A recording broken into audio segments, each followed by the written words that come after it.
फळं खाल्ल्याने वजन वाढतं का? डायबिटीसच्या पेशंट्सना फळं चालतात का? असे बरेच सारे प्रश्न अनेक लोकांच्या मनामध्ये आहेत. त्याचंच उत्तर आज आपण ह्या व्हिडिओमध्ये बघणार आहोत.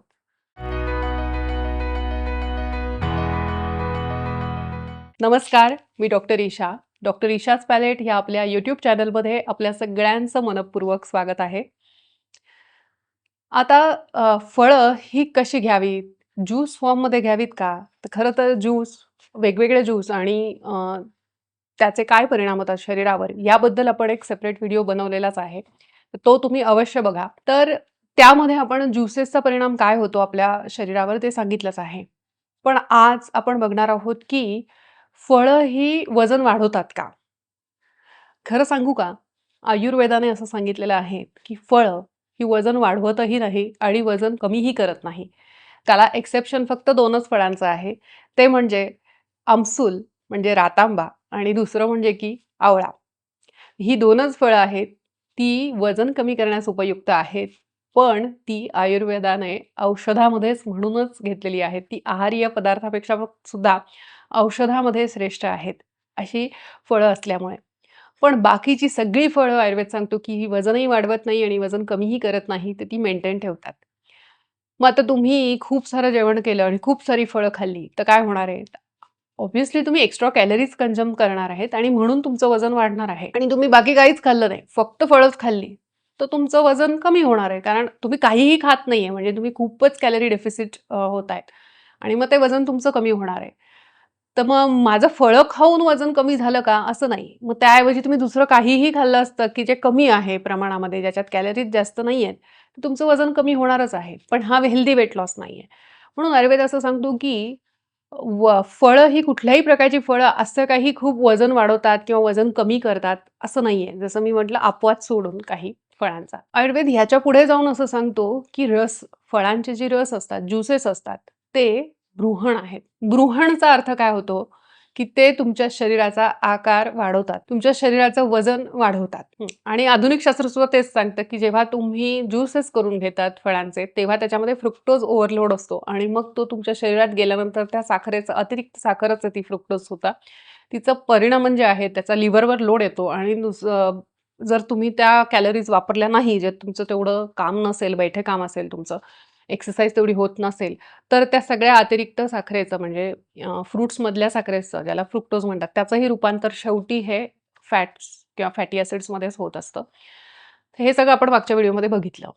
मग आताचा सब्जेक्ट असा आहे, की फळं खावीत की नाही? कधी खावीत? आणि ती खाल्ली तर आमचं वजन वाढेल का? आणि डायबिटीसला कुठली-कुठली चालतील?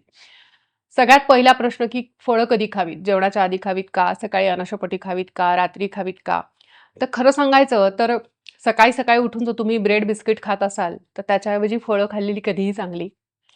दुसरं, नाश्त्यामध्ये फळं खाल्लेली चालतील का? तर चालतील, काही हरकत नाही. तो एक तुमचा क्विक ब्रेकफास्ट होऊ शकतो किंवा क्विक स्नॅक्स पण होऊ शकतो, की ज्यावेळेस तुम्हाला अनहेल्दी काही वेळ बाहेरचं खाण्यापेक्षा फळं खाल्लेली कधीही चांगली.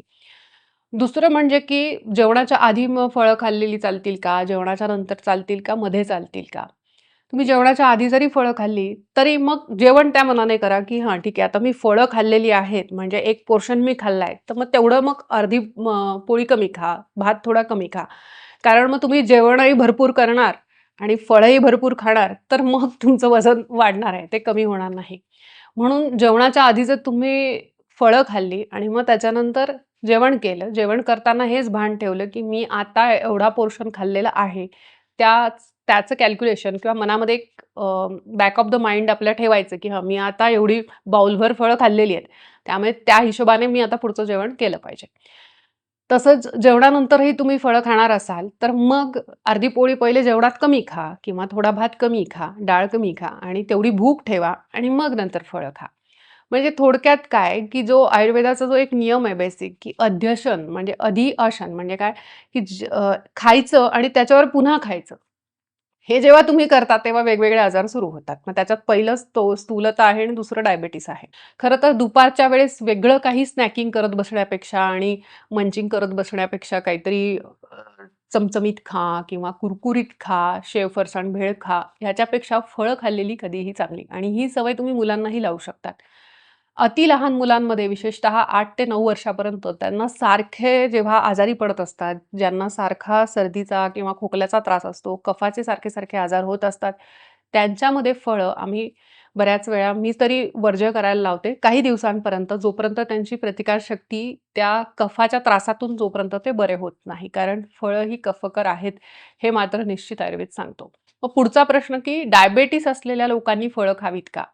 तर डायबिटीस असलेल्या लोकांनी अर्थातच प्रमाणामध्ये सर्व काही असावे या नियमाप्रमाणे ज्या फळांचा जी-आय लो आहे, जी-आय म्हणजे काय ग्लायसेमिक इंडेक्स लो आहे, अशी फळं तुम्ही खाऊ शकतात आणि तीही प्रमाणामध्ये. कुठली-कुठली फळं डायबिटीसच्या पेशंट्सना चालतात आणि जी डायबिटीसच्या पेशंट्सला चालतात ना, ती फॉर्च्युनेटली ज्यांना वजन कमी करायचंय त्यांना सुद्धा चालतात खाल्लेली. तुम्ही लहानपणी खाल्लेला रानमेवा आठवा. त्याच्यामध्ये काय आहे? जांभूळ, बोरं, चिंचा, नंतर करवंद, पेरू, नंतर बऱ्याच प्रकारच्या बेरीज ह्या डायबिटीसच्या पेशंटला चालतात. कुठल्या-कुठल्या विशेषतः स्ट्रॉबेरीज आणि क्रॅनबेरीज आणि ब्लूबेरीज. मग आता हे आमच्याकडे कुठे मिळतं? स्ट्रॉबेरी तर आपल्याकडे मिळतं. क्रॅनबेरीज, ब्लूबेरीज तुम्ही दुसऱ्या देशांमध्ये राहत असाल, तर रास्पबेरी वगैरे ह्या सगळ्या बेरीज प्रकार तिथे खूप चांगले मिळतात. तर तिथे तुम्ही खाऊ शकता, तिथे राहणारे असाल तर. आणि तुमच्याही ठिकाणी मिळत असतील चांगल्या क्वालिटीचे तर खायला हरकत नाही. पण ही जी सगळी आपल्या प्रदेशात होणारा जो रानमेवा आहे ना, तो सगळ्यात उत्तम आहे डायबिटीसच्या पेशंटसाठी. पुढचं एक सुंदर फळ डायबिटीसच्या लोकांसाठी ते म्हणजे आवळा. ते वजनही कमी करतं आणि डायबिटीसमध्ये साखर नियंत्रण करण्यासाठी सुद्धा उपयोगी आहे.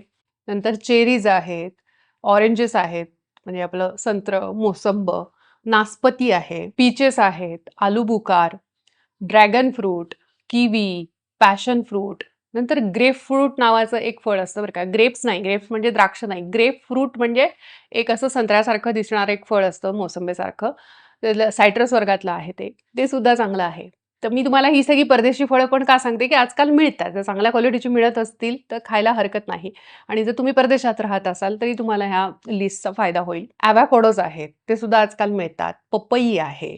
तुम्हाला ह्यातली जी पटत असतील, रुचत असतील ती घ्या. पण ही सगळी फळं जी आहेत, ह्यांचा ग्लायसेमिक इंडेक्स खूप कमी असल्याने ही डायबिटीसमध्ये चालतात. परंतु मी जसं सांगितलं, की सायन्स ऑफ मॉडरेशन प्रमाणामध्ये सर्व काही असावे. त्याच्यामुळे ह्या हिशोबाने एखादं फळ खाल्लं तर डायबिटीसमध्ये अजिबात शुगर वाढत नाही. अशा प्रकारे तुम्हाला कशी वाटली माहिती मला जरूर सांगा. अजूनही काही प्रश्न असतील तर मला कमेंट्समध्ये जरूर विचारा. आपण नक्कीच व्हिडिओज बनवूयात. व्हिडिओ जास्तीत जास्त शेअर करा आणि चॅनल सबस्क्राईब करायला विसरू नका. अशीच शास्त्रशुद्ध माहिती घेऊन पुन्हा भेटूयात. तोपर्यंत नमस्कार.